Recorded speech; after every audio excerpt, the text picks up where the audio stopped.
My name is Tarang Patel. I'm a radiologist, body imager at Banner University Medical Center in Phoenix, Arizona. And I want to thank the moderators and the panel for inviting me to participate in this discussion. I'm going to talk about evaluating job offers and just a quick aside, I have no financial disclosures. And if you wanted to contact me with any questions, please feel free to reach out to me on Twitter or email. Um, and it's a tough thing. Many of us have been in medical training and medical school, college for so long. We've never really had to uh, learn about the skills when it comes to job selection, job interviewing. While many of our colleagues in the non-medical world have potentially moved on to second, third jobs while we're still continuing our training. And so hopefully I can give you some advice, some reasonable things to look out for on your job search. I have no financial disclosures, unfortunately. So before you uh, pick a job, you're going to decide which is the type of practice you want to join. And these are the most common. The majority of you are very familiar with all of these, especially academics, as most training programs are from academic medical centers. There's government facilities as well, such as military hospitals, VA, Indian Health Services. And while you can certainly be employed by these agencies or active duty military, there are government contractors in these facilities as well. Um, Health systems, non-academic places, or even pseudo-academic, meaning they have an academic affiliation but are not the main facility or training program, teaching center, teaching hospital, uh, are growing, and many are employing physicians as opposed to uh, contracting with private practices. Of course, traditional private practice that many of us are familiar with, and then corporate private practice, which is growing in number and representing a larger percentage of radiologists over the last decade. And then teleradiology is a different practice model, but can certainly be in a subset of any one of the above. You've gone on the interview trail. You've interviewed at a number of facilities, a number of practices, and you've received a job offer or many job offers. And as I said, the market right now favors the seeker, so the ratio is definitely in your favor. As of last week, when I recently checked the ACR job site, there were 1,400 plus job postings, and I believe the number of trainees currently is around, or graduating trainees is around 1,100, and potentially, maybe 1,200 with fellows who have done a 1 or 2 year fellowship. Um, so you have an imbalance of trainees and to jobs, and that's in your favor. Um, but the main thing is you received a offer, and you want to see what's written. I mean, you may have been told things in the interview, and that's great, but the main thing is what's actually written. Obviously, that is the legal backbone of what your work is going to be based on.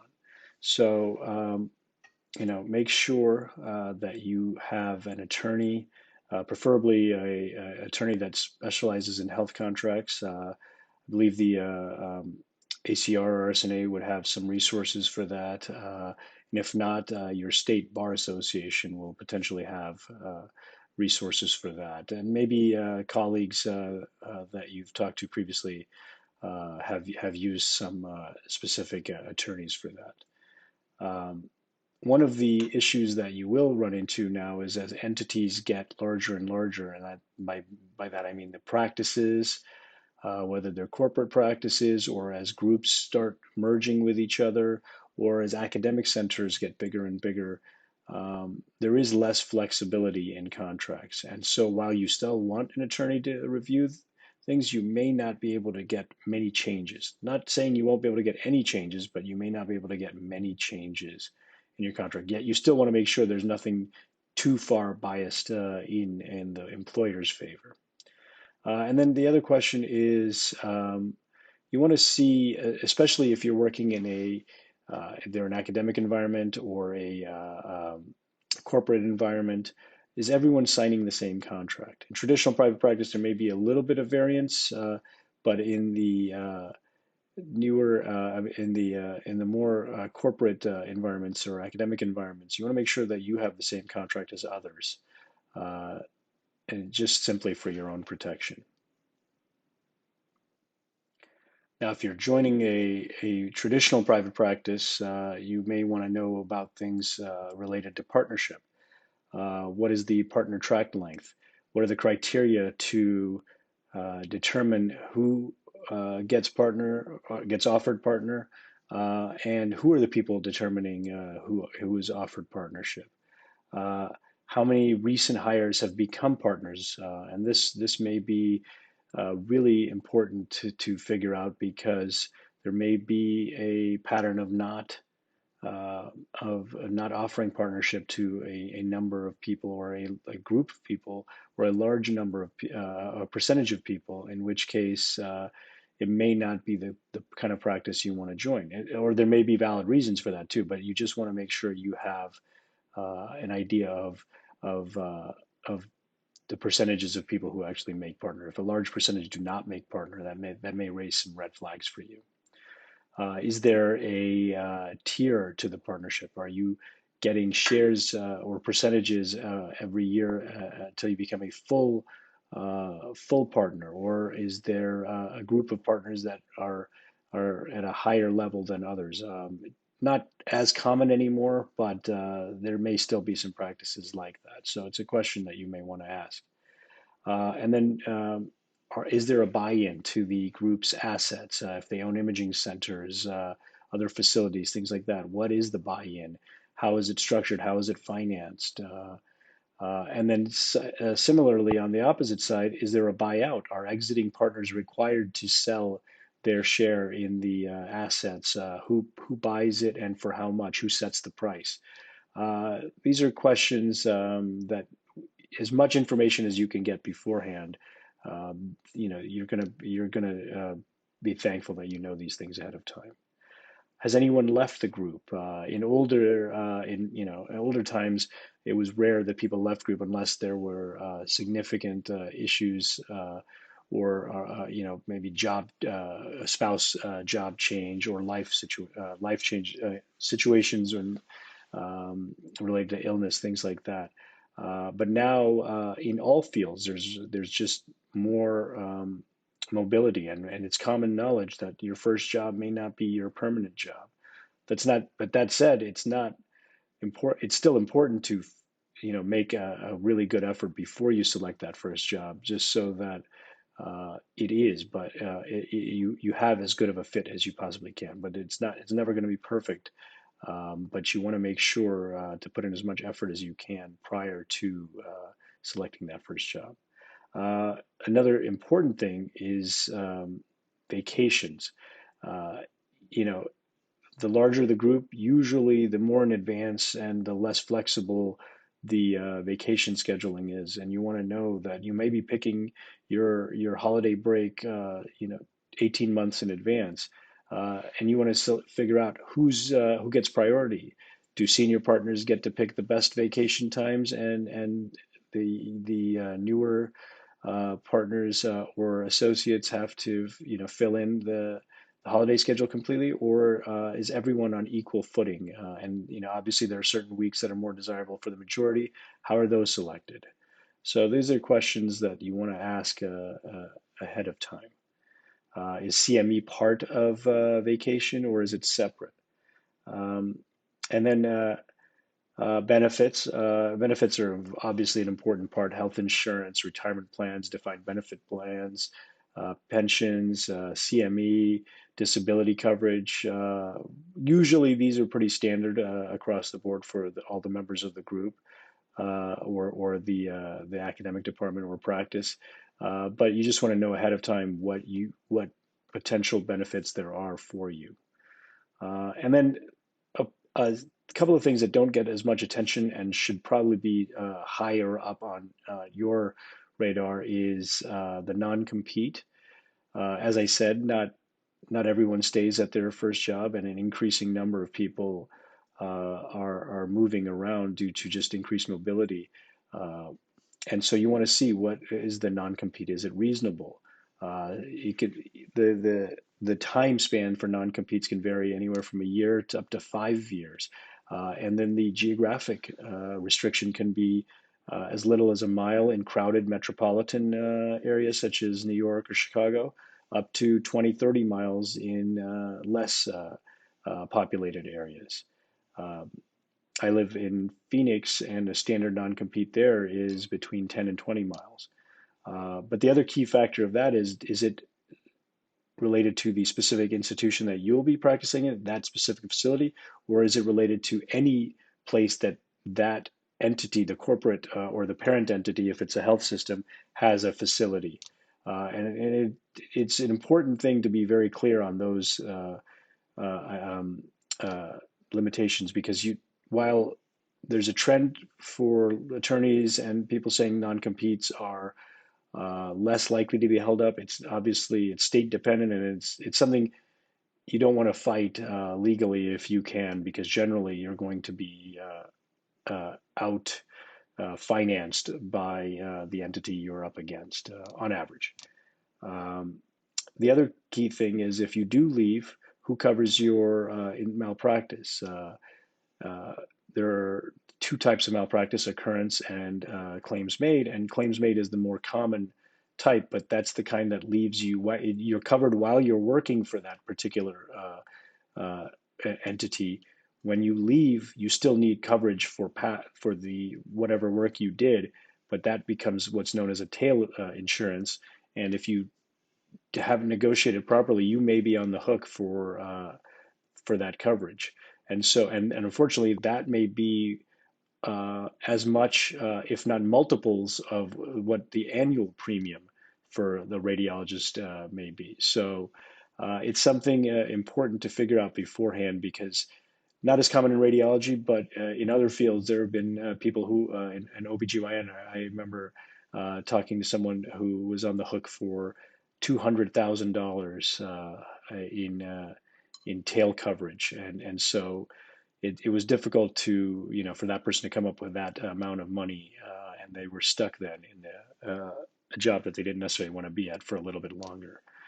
Um, so that's a very important thing to consider.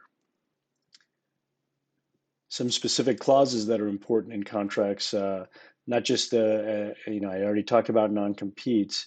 One of the things about non-competes is that it's not just to be a hindrance to the employee. It does protect, specifically if you're in a private practice, it protects the private practice from health systems potentially just picking and choosing certain radiologists and then employing them. So it is a protective mechanism for private practice as well as for larger employers as well. Um, termination without clause, uh, or termination without cause, sorry. Basically, if there's some sort of significant incompatibility between you and the place of practice, whether it's personalities, or specific breach of personal conduct or things like that. Know that most of these organizations have a way to get rid of you, and it depends. And depending on who it is, it could be a vote within the group, or it could be simply uh, entities from the corporate employer that decide. So it's usually you know, a clause there to protect against some gross abnormality or incompatibility. Um, if you if you're a full-time employee for the practice, what happens to income earned outside of the practice? And I'm not talking about just moonlighting. Many private practices are not going to let you moonlight unless it's internal moonlighting as a radiologist. But what about income earned as a consultant, for a device manufacturer or for information systems or whatever? Um, and in an academic place or a health system, they may have clauses that say that if you're earning income as a physician, that's income that they're entitled to, and you may have to contribute a portion of it to them. So these are important clauses to look out for. And then back to private practice, we talked about the buy-in. Who sets the price of the buy-in, and then who can you sell to? Is there a marketplace for the buy-in, or do you pretty much sell to either members of the group or the group itself? So those are there to protect the group from letting employees then sell it to outside entities unless the group itself has taken a group decision to do so. So as I said, this is a favorable job market to job seekers. And so things you may want to know what's negotiable. Obviously, employers are going to put themselves in a good position when they're offering contracts and offers, but they also need people to work. And I'm sure you've noticed the volumes are through the roof across the board, whether it's academics, private practice, wherever. And so you may be able to negotiate starting salary. Key things to remember are particularly if you're joining a private practice, but even in an academic center, you want to get the amount that you deserve, but you also don't want to antagonize your future work colleagues. And so continuously asking for more or unreasonable demands is not going to look well for you for the future. Um, it's but that said, you certainly are within reason to negotiate your starting salary, and I encourage you to look up what starting salaries are in your geographic area and depending on the practice type. There are many resources, and I'll put a link at the end of this talk where you can look at some of these things. Um, Bonuses, and I'm talking about productivity bonuses, things like that, they're probably fixed and defined for you, but they may be slightly variable depending on the institution. There may be some bonuses, whether it's the business generating a certain amount that probably is not negotiable. It's just going to be standard for either the partners or the members of the group as a whole. And in academics, there may be some bonuses for publication or um, for quality, things like that, that are probably standard as well. Um, Call coverage, if you're joining a particularly a private practice, probably not going to be very negotiable unless it's grossly out of proportion to what other people are doing. And that's where it's important to find out from people in the group or people who have left the group what the situation is. You certainly don't want to be taken advantage of, but you certainly don't want to complain and or not perform up to your portion of the workload as well.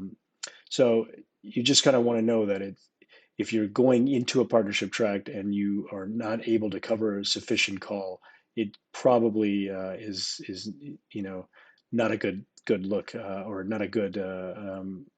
It won't be a check in your favor when it comes time to vote for partnership. Now, the partnership tract itself, the duration may be negotiable, and it may be specifically if you are a experienced radiologist and you're transitioning between jobs as opposed to coming out of training. It may not be negotiable to zero, but certainly groups that have had 3 to 5 year partnership tracks in the past were probably reducing that in order to be more competitive in the current job market.